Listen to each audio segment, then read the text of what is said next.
नमस्कार, मैं हूँ लीला। स्वागत है आपका हमारे चैनल में। आज का विषय है श्रावण सोमवार व्रत कथा। एक साहूकार था जो भगवान शिव का अन्य भक्त था। उसके पास धन धान्य किसी भी चीज की कमी नहीं थी, लेकिन उसकी कोई संतान नहीं थी।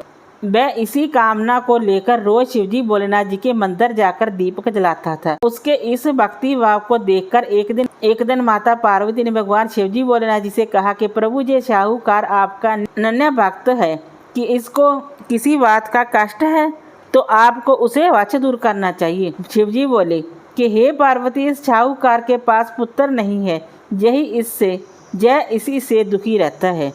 माता पार्वती कहती है कि ईश्वर कृपा करके इसे पुत्र का प्रदान दे दीजिए। तब भोलेनाथ ने कहा कि हे पार्वती, साहूकार के भाग्य में पुत्र का योग नहीं है। ऐसे में अगर इसे पुत्र प्राप्ति का वरदान मिल भी गया तो वह केवल 12 वर्ष की आयु तक ही जीवित रहेगा। यह सुनने के बाद भी माता पार्वती ने कहा कि हे प्रभु, आपको इस साहूकार को पुत्र का वर देना ही होगा, अन्यथा भक्त क्यों आपकी सेवा पूजा करेंगे। माता के बार बार कहने से भोलेनाथ ने साहूकार को पुत्र का वरदान दे दिया, लेकिन ये भी कहा कि वह केवल 12 वर्ष की आयु तक ही जीवित रहेगा। साहूकार ये सारी बातें सुन रहा था, इसलिए उसे ना तो खुशी हुई और ना ही दुख।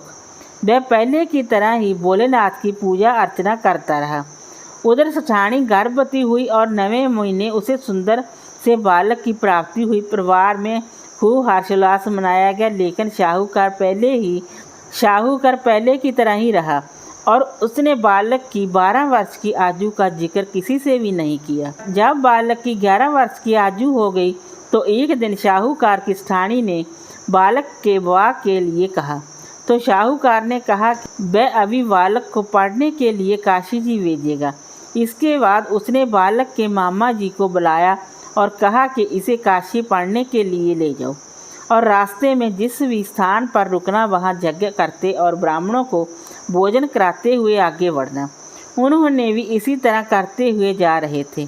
रास्ते में एक राजकुमारी का विवाह था, जिससे उसका विवाह होना था।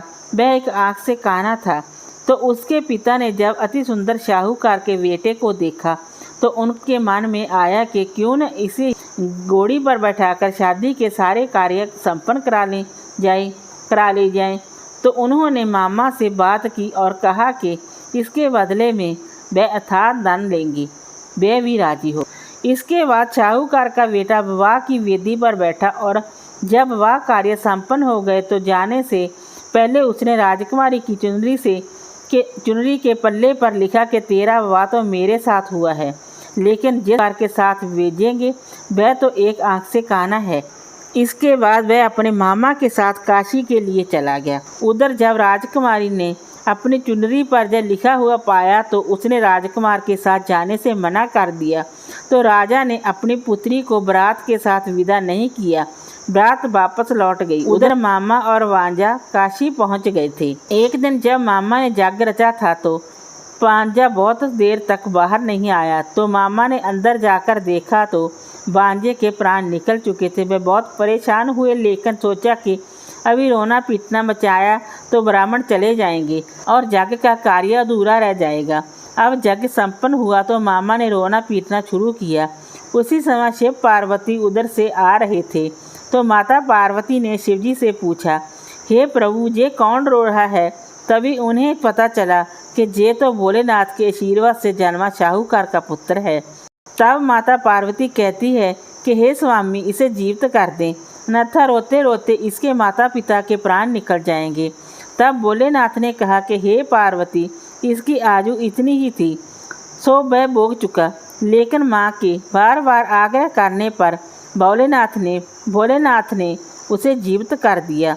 लड़का ओम नमः शिवाय कहते हुए ही जी उठा और मामा भांजा दोनों ने ईश्वर को धन्यवाद दिया। अपनी नगरी की ओर लौटे। रास्ते में वही नगर पड़ा और राजकुमारी ने उन्हें पहचान लिया। तब राजा ने राजकुमारी को साहूकार के बेटे के साथ बहुत सारे धन धान्य के साथ विदा किया।